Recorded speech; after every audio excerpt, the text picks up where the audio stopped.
We had we considered what role the master plays in evolution and what is the Abhyasi's role in his own evolution.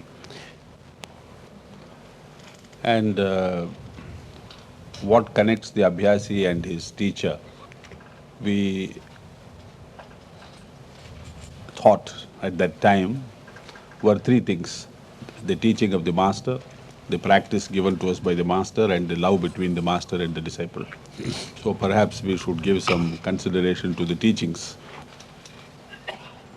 Now, master's teachings have been absolutely minimum, and that conforms to the tradition in India that the important things are in capsule form, encapsulated, because one of the main,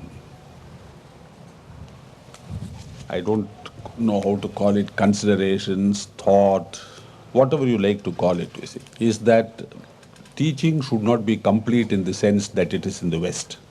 And this follows the pattern of nature.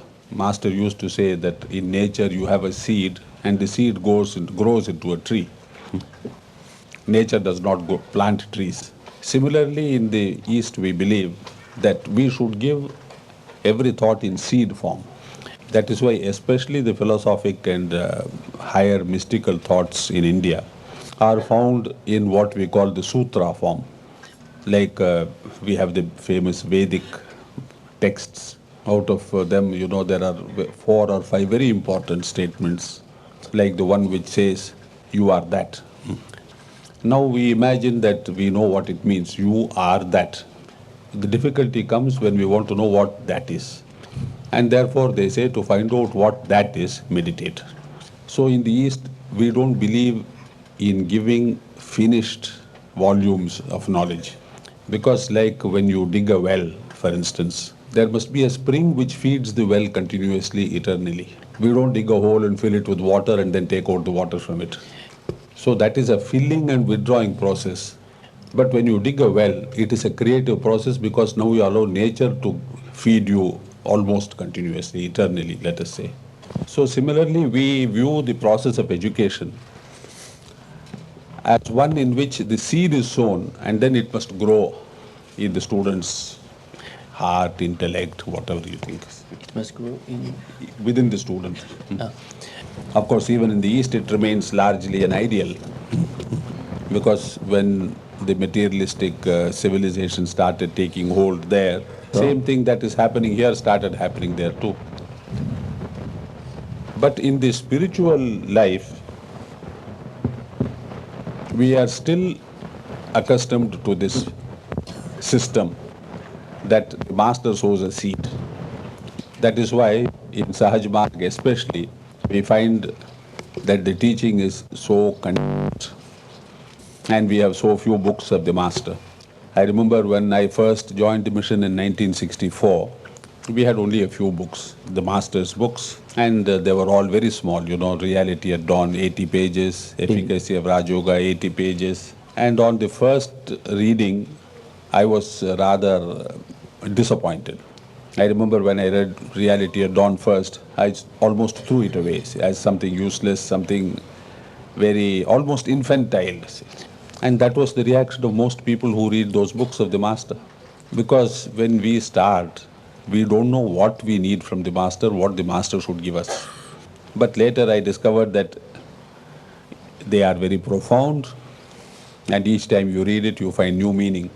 That is precisely the function of the master's teaching, that we should find more and more meaning que nous devrions trouver from repeated readings, reflecting our the expansion of our ability to understand.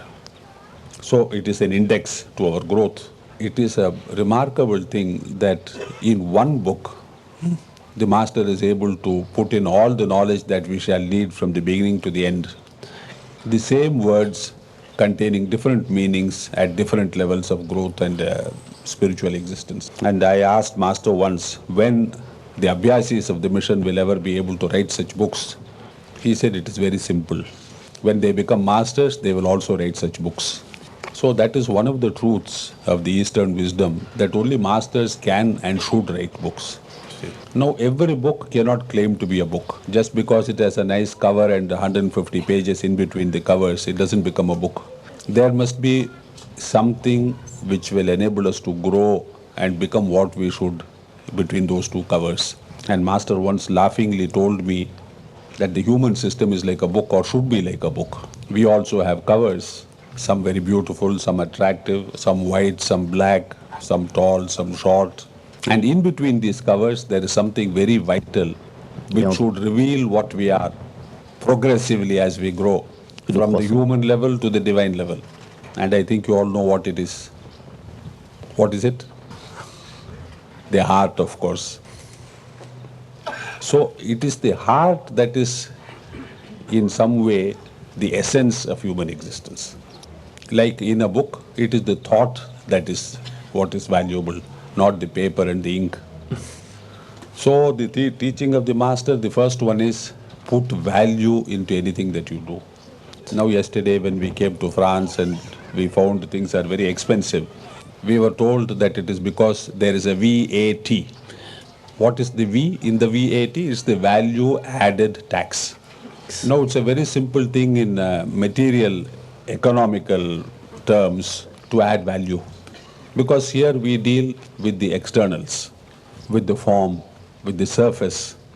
But how to have a V inside, you see, it's not a VAT anymore, there's no taxation. There it can be only by growth, not by accretion. Accretion. Accretion, like a crystal, grows bigger and bigger, you see. It is by accretion from the surface. Accretion, ACCRETION. Like a crystal. Like a crystal grows by adding to itself from outside, you see. It doesn't grow from inside.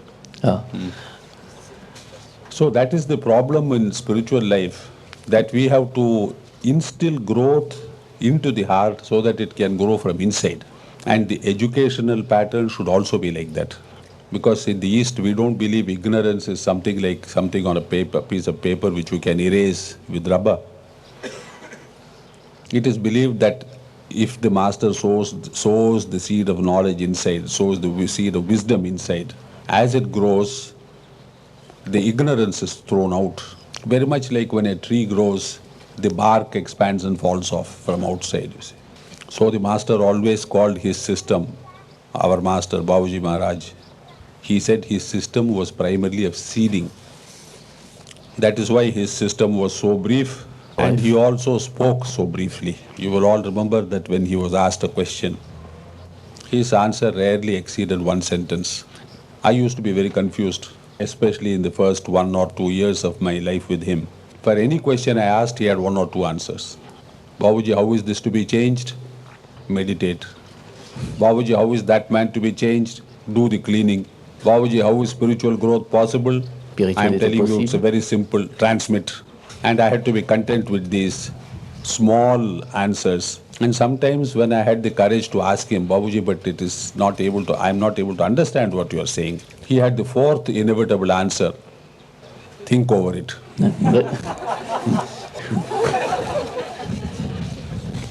So, you see, his teaching was so simple. And the beauty of it was that he simplified his own life. It's not a small thing, because you see how much trouble I am facing. I have to talk to you for hours and hours. He had to only say a few words.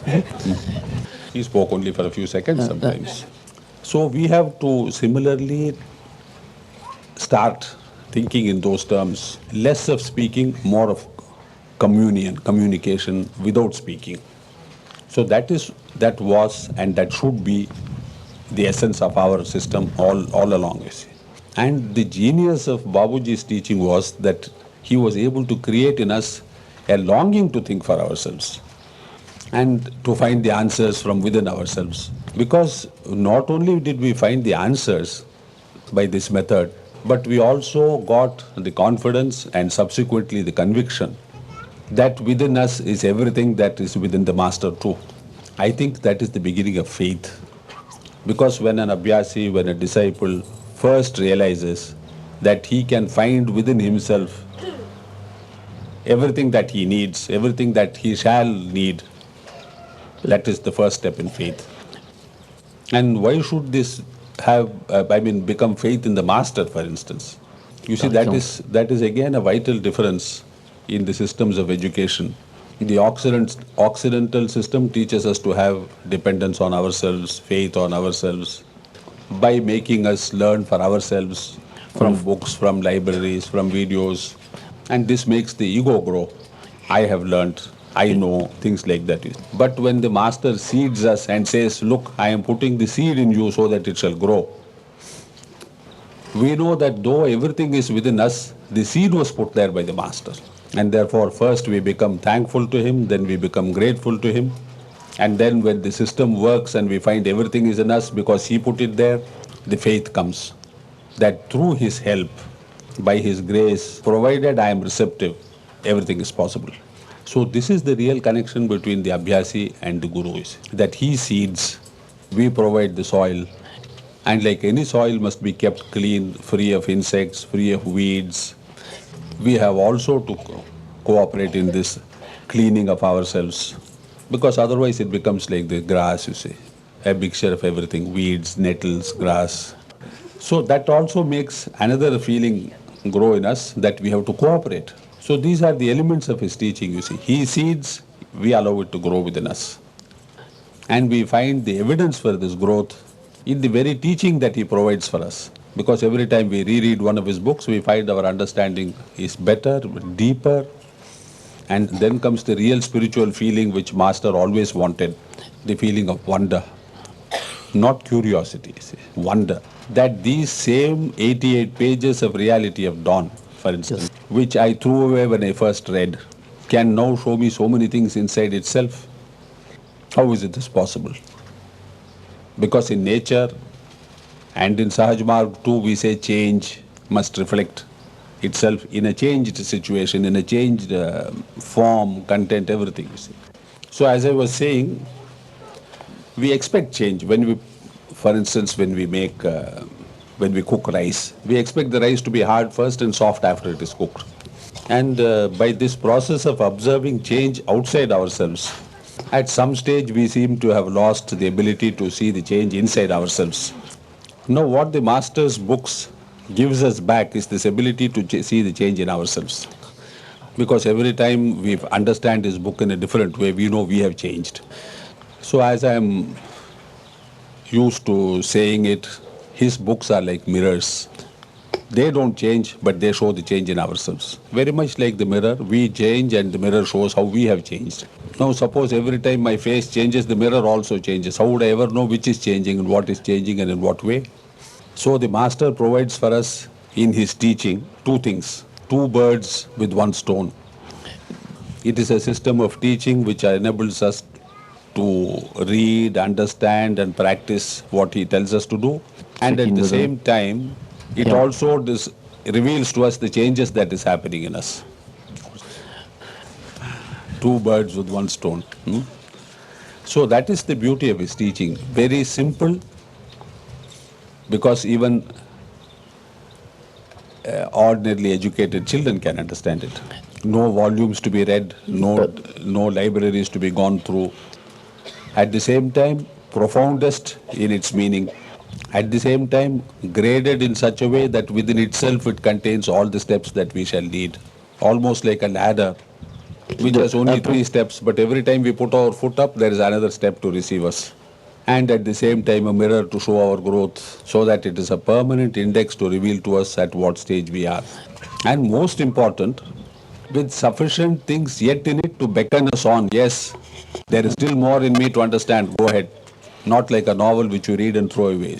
Because when, even after 25 years of practice, you find new meaning in the book, one cannot but avoid thinking that there will be more and more meaning in it as I further advance. So it is a many-pronged venture in education. So we see how many things his teaching achieves. But it is important to remember, as Babuji said in Munich, I think, or in Paris, we should read his books again and again. Otherwise, our understanding remains at the original level. By original, I mean when we first started practice. And also, it cannot function as an instrument of our revelation of our condition. So that was the beauty, that is the beauty of my master's teaching. And it is essential that we understand that the beauty is in its simplicity. Because like a seed can grow, his seed teachings being in seeded form permit growth, and that is the attraction of this path. Because however much we may desire the journey to be completed, the moment the journey is completed, there's a feeling of disappointment. And all effort stops. There is an rather, what should I say, unnecessary feeling of completion, as if everything has been achieved and nothing is left to achieve. And this you can see reflected in many books in so-called philosophy in the West, sometimes even in science, that everything that has to be said has been said. See, it is not only a misuse of knowledge Vous voyez, c'est non seulement une mauvaise utilisation de la connaissance, to think that everything that can possibly said has been said, or science has no further discoveries to make, but it is a denial of the infinity of existence. And the same arrogance exists in the human being who thinks he or she has grown to the possiblest limit and no further growth can be possible. And this is not like the ordinary arrogance that I can do this or I can read that. That is not so destructive. But the arrogant one who thinks he or she has grown to the highest level is self-destructive, because it makes us stop all effort and sit back in our easy chairs. And this is one of the most important aspects of the master's teaching, because Babuji always said, there is yet more to achieve, there is yet more to be done. Sometimes it was surprising, very often it was annoying. I used to be quite angry sometimes too, because on one side he used to praise my spiritual growth, for instance, making me feel very happy, sometimes very proud. And the next moment he would throw cold water on me by saying, yes, but you know, by Lalaji's grace it is all there, but it's only the beginning. Now it was a good thing, because that disappointment, that anger provided the motive force necessary for the next stage of advancement. Now if at any time he had said, yes, you have reached the end, my abhyas would have stopped. ma pratique, mes abhyas se seraient terminés. So that is the beauty of the teaching. You see that the teaching itself is not so important as the evolutionary urge it creates in us. Because we believe that one of the reasons for our not growing is that this evolutionary urge has ceased to exist or is lying dormant in us. And when a master is able to sort of tap it and make it wake up, then it starts moving inside us. And generally it cannot be stopped after that. That is a blessing, because otherwise we are foolish enough to stop it too. So what is it that the master does which is most important for us? It is to awaken in us this urge to develop and become as perfect as we can become. So what is it that the master does which is most important for us? It is to awaken in us this urge to develop and become as perfect as we can become. And I used to find during my life with master in Shahjahanpur, elsewhere with him, a very peculiar thing, that generally good abhyasis were apparently neglected by him. When I say good abhyasis, I mean those who have been dedicated to him, who are following the practice with the sincerity and regularity. He rarely gave them any personal attention. Just a glance sometimes, or maybe a smile, which was very valuable. But over those who were resisting him, who were running away from him, he would exercise all his possible charms, which were many. And sometimes I used to be upset by this, because in our conventional civilized life, as we call it, we are educated into this idea that praise and reward must be to those who deserve it. But he who seemed to be following the opposite way.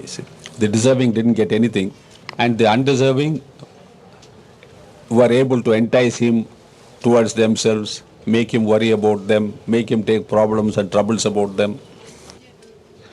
And as I said, it used to make me very upset, because it was like the story in the Bible of the return of the prodigal son.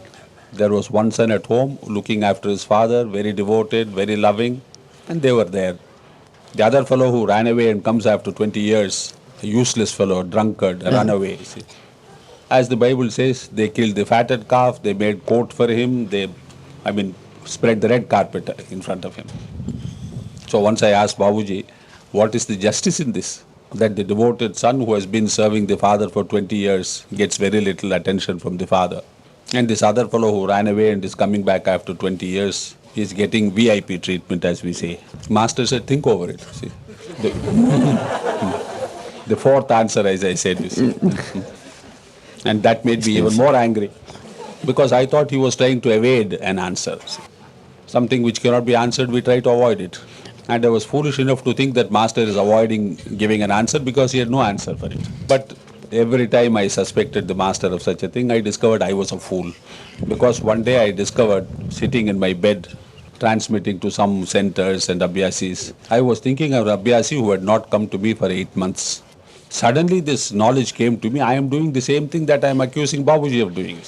Why should I think of an absent abhyasi who has not bothered to come for 8 months, who doesn't care about Sahaj Marg? Then when I started thinking over it, I find it's what every mother does. Suppose you have 5 children and 4 are at home.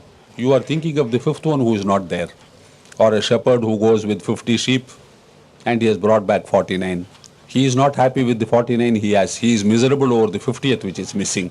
Then this profound thought came to me. You see, the Master is both a mother and a shepherd. Now I want to emphasize this. Both a mother and a shepherd. Because in certain traditions, we talk of the Master as a mother, and in one religion, he is called the shepherd. I haven't come across any system which unites the two in one. I discovered a divine shepherd who is a mother. And therefore, the Master was always concerned about those who are not there. And this was another teaching to us. Don't be happy with those you have. Be concerned with those who are not with you. And it was not just an expression of concern as such, but it was again a seed conception, a seed thought, that if you are thinking of a universal brotherhood where all humanity shall be brothers and sisters, the abhyasis alone have no meaning. We have to concern ourselves with all human beings everywhere. A grand conception. What enormous love and compassion. Because whereas a mother looks only after her own children, a shepherd looks after only his own sheep. And the proof is in all the religions. You see, they only look to their own aspirants, their own members. Christianity says, become a Christian, then Christ will look after you. Here was a master with a very little system, almost non-existent system, but who had the enormous courage, the enormous love, the enormous compassion to include all humanity in his thought and put them in his heart. And this he has said in one of his books. He said, I have a heart which is the playing field of all humanity. Once I remember he was quite preoccupied, and after a few minutes he told me that Lalaji had instructed him to raise a saint in Mesopotamia who was about to die to a higher point. I was very surprised. I said, Babuji, how are you concerned with the saint in Mesopotamia? He is not an abhyasi. So Babuji was surprised. He said, do you think I am here only for the abhyasis? And then he said something which made my ego almost burst, like a bubble. He said, my work with the abhyasis is probably a very tiny fraction of my total work. It was a very revealing experience and also very humbling. And I believe we all need this humbling, because very often we imagine that being abhyasis, we are something great. We must remember that being abhyasis, we can become something great by His grace. So you see, that was another teaching, that the mission as such is probably like a seed itself. Like each heart is a field for his seed to be sown in it. Many hearts combined together like that forms a group like ours now here. It's a small garden of the Master, garden of hearts, which he has seeded and made them grow. But like in science or in agriculture, we want even deserts to bloom. The Master's work goes on and on, extending both laterally and vertically. That's a very difficult idea to grasp, because we in our physical world, we are able to make things grow vertically or make things grow horizontally. What is the combination of these two movements? We call it expansion from within. Like when a child blows a balloon, it expands. You don't say a balloon grows, you say a balloon expands. So the Master's work with individuals is but the beginning of a Master's work with humanity as such. No, I thought that was the end of it all. But one day he told me he is transmitting to some souls in Venus. You see, now I could understand the Mesopotamia story because after all he is a human being. See? But a soul in Venus, not even a human being, who knows what it is. So I said, Babuji, Venus? You mean Venus? Là, je dis, Babouji, c'est Vénus. He said, yes, I am telling you, when I studied geography, I learnt about Venus also. See? That was his answer, you see. He was not arrogant and says, yes, what did you think of my work? He only said, when I studied geography, I learnt a little about Venus too.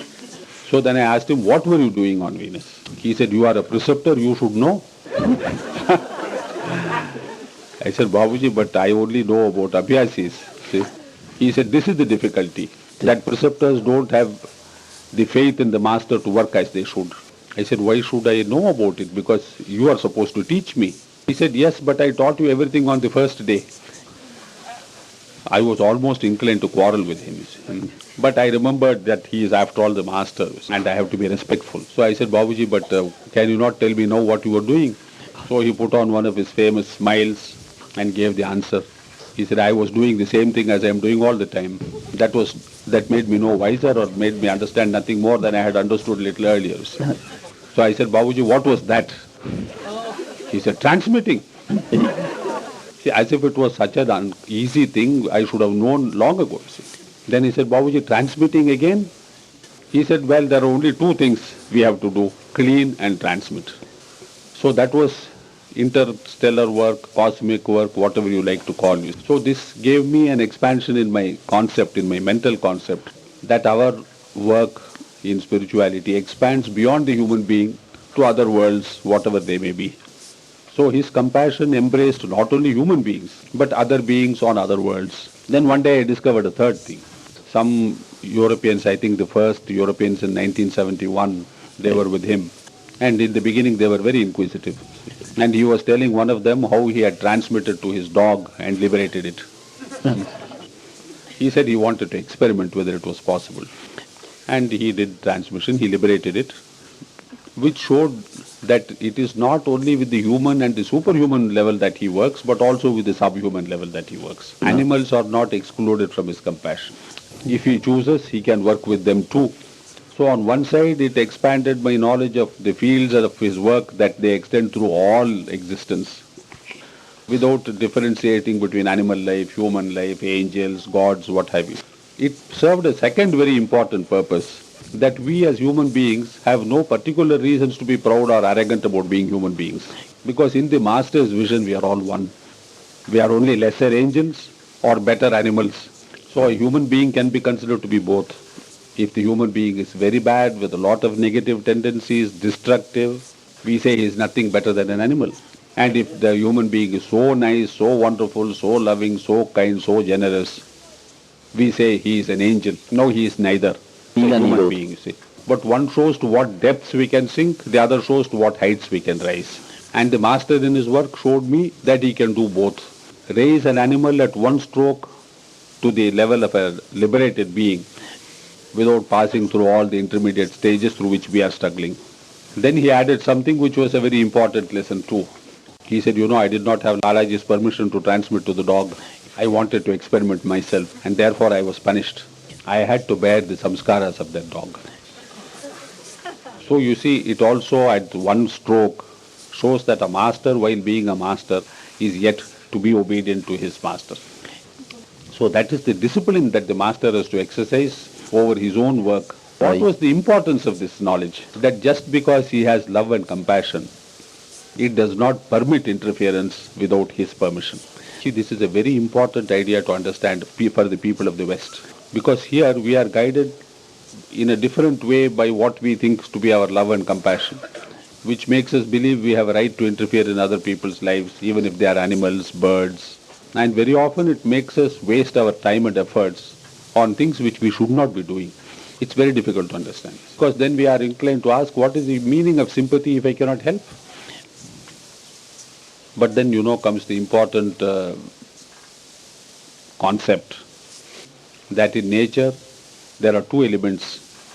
The fullest and most complete possibility of evolving to the highest, combined with what Master used to call deservingness. while we can give everything that he can give, a check has to be exercised to make sure that the person is deserving. And this teaching master put in 2 or 3 words: be deserving and then desire. So that was the, what should I say, the highest expression of the master's willingness to set us free, that even evolution cannot be forced on something. So while he had the liberty to accept us who came to him and to seed us with himself, which is what he did every time he transmitted, yet there could be no compulsion. That is why Babuji said that he never gave direct advice or direct instructions. And how charitable that was, you can understand when he said that he never gave instructions because if they were disobeyed, it would add the sin of disobedience of the master to our existing sins. So that shows the master had to do his work under enormous limitations. We had to come to him willingly, we had to cooperate with him, which only means that we have to work with him willingly. And even the stages of progress that we achieve, we must achieve willingly, not be compelled by him to achieve. So he gave us the greatest freedom to allow us to achieve the greatest possible freedom. And what was that? The ability to surrender, which would alone give us what he promised as the highest freedom from freedom. It took me a very long time to understand this freedom from freedom. And I could finally understand it only when I understood the idea of surrender. That what it really is a freedom from the stupid freedom that we think we are now having. Because if all of you would examine the degree of freedom that you enjoy, we will understand it's not worth having. So what are we really surrendering? Surrendering to the Master. This very stupid, very limited freedom that we have, reflected in nothing but our ability to do wrong things, to suffer, to enjoy a freedom, because now we are, in a sense, looked after by the Master. Because now the Master looks after us. So that was one of the highest levels of his teaching. Be free from ideas of freedom and surrender, and in that lies your highest benefit. So these are some of the elements of his teaching which it would be very profitable to dwell upon. And in our future sessions, I shall try to think of further things to expand, explain these things. Thank you. Continuez ceci. Merci.